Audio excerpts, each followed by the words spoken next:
Partido Opción Democrática calificó como fallidos los diálogos convocados por el presidente de la República Dominicana, Luis Abinader, a lo largo de sus mandatos, al considerar que estos solo han sido un ejercicio mediático.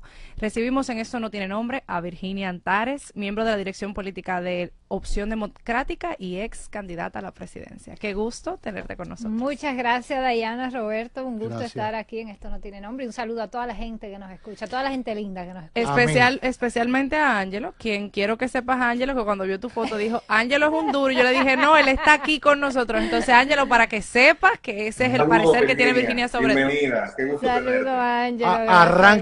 Arranque usted para que tenga Le la haga primera honor. pregunta. Bueno, de entrada, hablarte de esto que citaba Dayana en la introducción. ¿Por qué han sido ejercicio mediático más que buscar soluciones reales desde su punto de vista los diálogos que ha convocado el presidente de la República, Luis Abinader, que se ha caracterizado precisamente por ser un presidente que habla mucho, que dialoga mucho, y tenemos una lista de diálogos, unas mesas que se convocaron inicialmente en el Consejo Económico y Social? Su punto de vista sobre estos diálogos y los que tenemos en este momento con sectores empresariales y también con parte de la clase política de cara a la crisis en Medio Oriente.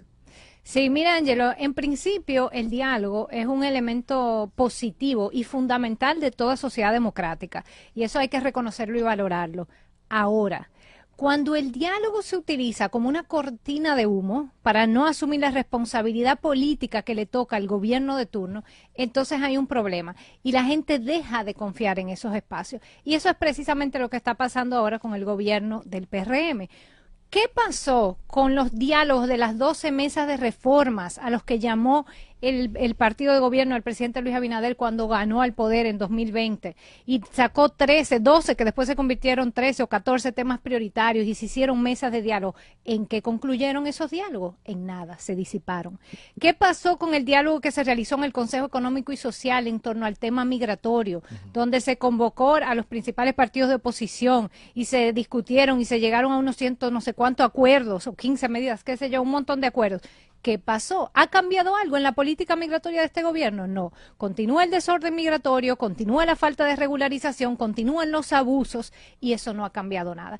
De manera que este nuevo llamado al diálogo, que es la tercera o cuarta ocasión en la que este gobierno hace un llamado al diálogo a las fuerzas vivas de la nación, queda vacío cuando viene precedido de procesos de diálogo que no concluyeron en nada. Y eso es peligroso porque la ciudadanía entonces deja de confiar y deja de creer que el diálogo sirve para algo. Y entonces, bueno, eso abre su peligro, porque si el diálogo no sirve, entonces, ¿qué sirve? ¿Qué sirve? Sí. Es complicado. En este momento del diálogo para las medidas, para enfrentar lo de la crisis con Irán, han sido convocados ustedes, ya le han remitido. ¿Por qué la otra parte del diálogo, la selectividad de los interlocutores? Buen punto, buen punto. Efectivamente, el Partido Opción Democrática no fue convocado. Tampoco fuimos convocados al diálogo que se realizó en el Consejo Económico y Social, donde se llamó de manera extraordinaria a la oposición. No es casual, creo que hay un patrón. De hecho, desde la campaña pasada en 2024, donde me tocó asumir como candidata presidencial, se hizo un debate presidencial y nos excluyeron. O sea que hay también, yo creo que eso es un indicativo de cómo los partidos de siempre, los partidos del sistema, intentan marginar a los proyectos alternativos que venimos creciendo y que queremos ocupar espacios en el sistema político, no solo en la campaña, sino también ahora en su ejercicio de gobierno, pues es una forma de marginarnos. Y nuestro partido Opción Democrática planteó ese posicionamiento cuestionando esos diálogos precisamente por la falta de resultados que han exhibido. Y en el caso de este último, creo también que hay un interés, al igual que lo hubo en el tema migratorio, decía ahorita, de diluir la responsabilidad política. ¿A qué me refiero?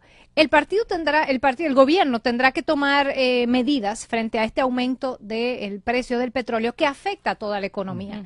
Y eso es, o sea, innegable. Entonces, es una manera de que el costo político se diluya, porque ya no fue el gobierno que tomó la medida, sino que fue un diálogo, se distribuye. Y eso es producto también, en este caso específico, de la irresponsabilidad de no habernos preparado para un momento como este. Nosotros sabemos, es más, esta crisis hoy puede solucionarse y los precios del petróleo vuelven a bajar. tarde o temprano lo mismo va a volver a pasar. Y nosotros tenemos una dependencia energética que afecta a toda nuestra economía y por eso en Opción Democrática venimos planteando desde siempre la necesidad de avanzar hacia una soberanía energética, que tenemos toda la capacidad y todos los recursos para que aquí la energía que consumimos la produzcamos nosotros, que además dinamizaría la economía porque generaría empleo y nos ahorraría los miles de millones de dólares que gastamos en divisa cada año simplemente importando combustibles fósiles para quemarlo. Pero en vez de avanzar hacia un plan fuerte, ¿verdad?, de transformación energética, aquí se priorizan los intereses de todos los negocios que hay en torno a los combustibles fósiles. Y el resultado es que cuando vienen coyunturas de crisis, el precio y el impacto golpea a la población. Yo realmente, o sea, me sorprende mucho el hecho de que tengas un parecer que es bien recibido. Y digo que me sorprende porque en realidad la gente simplemente quiere llevar la contraria. Y lo que tú dices es algo que ha dicho muchas otras personas, incluyendo, cuando me refiero a personas, me refiero ciudadanos, que piensan de una forma de que, cónchale, otra vez se está dialogando y otro diálogo. Yo te voy a hacer una pregunta. Realmente, desde tu parecer, ¿entiendes que el error está en convocar al diálogo para diluir la responsabilidad del compromiso político, o que si realmente es un asunto de seguimiento y aplicación, que recae sobre la misma persona que convoca el diálogo? Pero ¿qué tú crees? Un poco las dos cosas. En el caso de este gobierno, una debilidad que se la hemos criticado casi desde el inicio y precisamente desde ese diálogo de la 12 reforma es que este gobierno no asume posición. No asume, dice, hay que hacer una reforma de la seguridad social y llama una mesa, pero a esa mesa llegó sin propuesta. Bueno, ahora en esta nueva ronda de diálogo, ¿qué denunció el expresidente Danilo Medina cuando lo fueron a visitar? Que el gobierno llegó sin propuesta. Entonces, este es un gobierno que no tiene una visión clara de a dónde quiere llevar el país. Llegó al gobierno por llegar al poder, pero no tiene una ruta, no tiene una visión, no plantea posición. ¿Cuál es la posición del gobierno sobre el sistema de salud y las ARS privadas? Sobre la seguridad social y las pensiones. ¿Cuál es la posición del gobierno sobre el hecho de que tenemos de los salarios más bajitos de toda América Latina? ¿Y cuál es el plan para mejorar esos salarios de aquí a 5, 10, 15 años para que la familia dominicana viva mejor? No lo tienen. ¿Cómo se va a solucionar el déficit habitacional? A mí me tocó en una ocasión entrevistar al ministro de Vivienda, pero lo mismo con el entonces ministro de Economía, de Industria y Comercio, y cuando yo le preguntaba cómo vamos a impulsar la producción nacional y en el caso de vivienda, cómo vamos a resolver el déficit habitacional, simplemente te citan lo mismo que ya están haciendo, avanzando poquito a poco. Y nosotros decimos, eso no es suficiente, eso no resuelve. Al ritmo que vamos, las familias dominicanas no van a resolver su problema de vivienda. ¿Cuál es la propuesta del gobierno que está ahí, se supone, para solucionar esos problemas? No la tienen. Y ese es uno de los problemas fundamentales en el diálogo, pero también, por supuesto, sobre todo en el caso de la reforma de los diálogos migratorios, que sí el CES hizo un trabajo de reunión, de debate y llegó a unos acuerdos. En ese caso yo se diría que ahí ha faltado el seguimiento, porque ahí se plantearon cosas que de nuevo son polémicas y el gobierno no quiere asumirlas.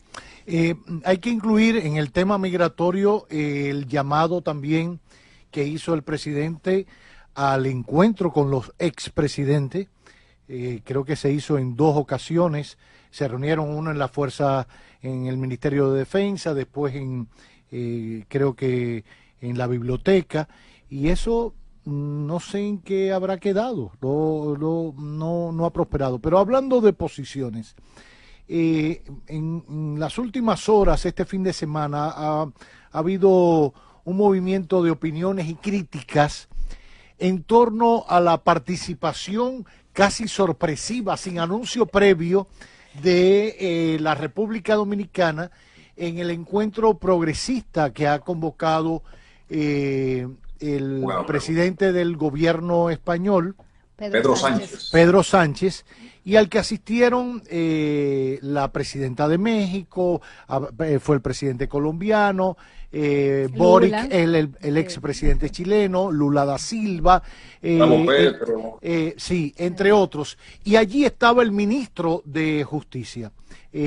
Antoliano Peralta. Y ahí vino el debate, ¿cómo ser gobierno progresista si hace un mes estuvimos en una reunión con Trump el escudo de las Américas?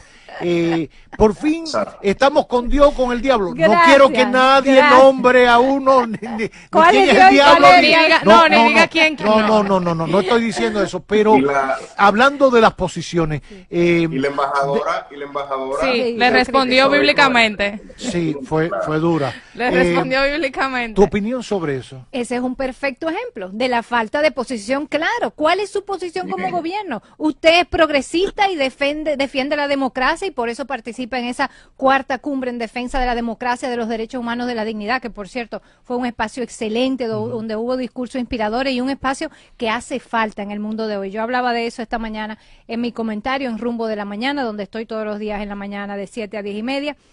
Ahora, este gobierno, como bien tú dices, Cavada, estuvo hace semanas, un mes y pico, en el escudo de las Américas. Entonces, ¿dónde tú te posicionas? Al final, tú no puedes estar en un espacio donde se supone que están los aliados más ultra, ¿verdad?, acérrimos del presidente Donald Trump y luego participar en una cumbre donde se critican el tipo de políticas autoritarias que ha promovido el presidente Donald Trump. Entonces, es una incoherencia, es una falta de definir posición y en este caso específico, como bien, esa es la mejor manera de ponerlo, querer estar con Dios y con el diablo, lo que al final hace que quedemos mal frente a ambos bandos como República Dominicana, comprometiendo el interés estratégico de nuestro país en un momento en el que el mundo está poniendo muy complicado y que nosotros deberíamos estar pensando qué nos conviene a mediano y largo plazo como nación, cuáles son los vínculos que tenemos que fortalecer para garantizar que vamos a estar en la mejor posición frente a los desafíos que vienen en el mundo en materia energética, en materia de seguridad, etcétera. De medio ambiente. De medio todo. ambiente.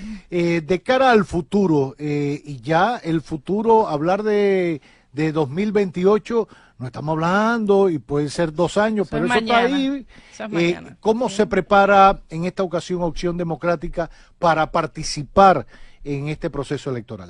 Bueno, nosotros seguimos impulsando este nuevo proyecto político que vino a cambiar el panorama, el sistema de partidos. Tenemos prácticas innovadoras que ningún otro partido ha mostrado, como la rendición de cuentas. De hecho, mañana martes en Santiago, nuestro regidor de Santiago, regidor estrella Alexander Hermoso, va a estar Brillante ese precisamente muchacho, lo brillante. entrevistamos aquí. Sí. Incluso, y excúsame que Sí, te sí. interrumpa, él nos comentó acá una propuesta que tiene, que ha llevado al Congreso Sí. para el tema de El certificado, el de uso y certificado habitabilidad. de habitabilidad, La cédula del edificio. la cédula del edificio. Y yo comentaba después que él la presentó, y de hecho lo voy a entrevistar, yo mañana salgo a Santiago y excelente, transmito. pues estaremos por allá. Estaremos allá, nos veremos allá. Excelente. Invítame a tomarme un No, café no, no, allá. pero va solo Virginia. Cavada, Ángelo no va. No, Ángelo no va. Anda, te Mira, y yo le extrañaremos, decía que ante propuestas como esta, porque tras conocer el lamentable hecho de la discoteca Yexé y los Sí, 236, todo el mundo se solidariza, todo el mundo va a misa, el que no va a misa pone vela, le habla a que Changó no y sube todo un- lo no sube un otro. story. Y todo el mundo se vincula a ese hecho y pide justicia. Pero lo que nos toca después como sociedad, ¿dónde está? Claro. Y hablo de cara a los políticos. Opción Democrática en este momento no tiene un representante en uno de los poderes del Estado, que es el legislativo. Pero la sensibilidad y el sentido común y el sentido de nación más allá de la militancia política, ¿dónde está? Porque en buena lid es para que cualquiera de los diputados o legisladores de cualquiera de los demás partidos que está allí cogiera esa propuesta que hizo Alexander, regidor de Santiago, de Opción Democrática, se la tomara para sí, le diera su crédito, por supuesto, y la sometiera al Congreso. Totalmente. Porque lo triste sería volvernos a rasgar las vestiduras ante un hecho similar, y Dios quiera que no pase. Totalmente. ¿Qué vamos a hacer para que esa tragedia no se repita? Exacto. Y lamentablemente, conmemorando un año de ese evento tan terrible, este fin de semana murieron 2 transeúntes en Santo Domingo Oeste porque se derrumbó una pared. O sea, lo que muestra la gravedad de la situación de la infraestructura. Y esa propuesta la hizo Opción Democrática, pero la pusimos a disposición. Claro. Se la llevamos al Ministerio de Vivienda, se la llevamos al Ayuntamiento del Distrito Nacional y de Santiago, y efectivamente la presentamos también ante el Congreso. O sea, que el gobierno ojalá escuche y lo asuma, porque Yo cito un artículo que escribió Radive Pérez hace un año, cuando ocurrió la tragedia. Ella decía, la mejor manera de honrar a nuestros muertos es cuidar a nuestros vivos. Exacto. Y esa es una propuesta para cuidarnos y que ese tipo de cosas no se repita. Pero bueno, respondiendo a la pregunta que me hacías, Cavada, estamos trabajando precisamente para que en el 2028 Opción Democrática tenga un bloque en el Congreso a partir del 2028. Amén. Para que cuando este tipo de cosas y en todos los temas de la vida nacional puedan estar las voces de representantes como Alexander Hermoso, como lo hizo José Horacio Rodríguez, como lo hizo Minuta Vares Mirabal, Mario Sosa cuando estuvo en la regiduría del Distrito Nacional, y todas las personas maravillosas que formamos parte de este proyecto para llevar a los puestos de poder a ciudadanos comprometidos con el interés nacional, familias dominicanas, y no con élites o con grupos poderosos, como lamentablemente ya ha sucedido con los partidos de siempre, que ya no están al servicio del pueblo dominicano. Por último, ¿ustedes fijaron posición sobre las candidaturas independientes? Sí. Hicimos una crítica al partido, al sistema de partido, a los partidos gobernantes que decidieron excluir esa figura. Ojo, nosotros somos un partido, claro, y creemos en el ejercicio de la política como colectivo y como partido.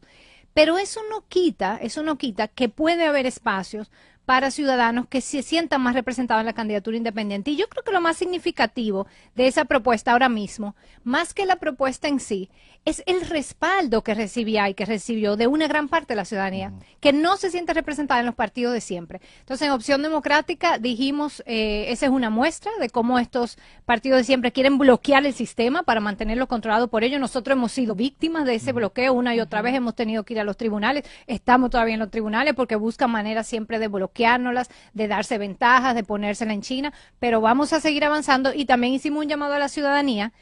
Todas las candidaturas o las personas que hubiesen querido apoyar una candidatura independiente, aquí está Opción Democrática, porque la verdadera independencia, más que de los partidos, es del dinero.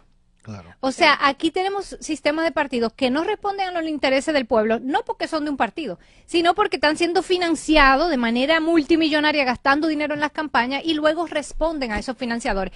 Y el caso que lo demostró de manera más clara y evidente fue el de Senasa. Sí. ¿A quiénes se le dieron los contratos de Senasa, los contratos de corrupción?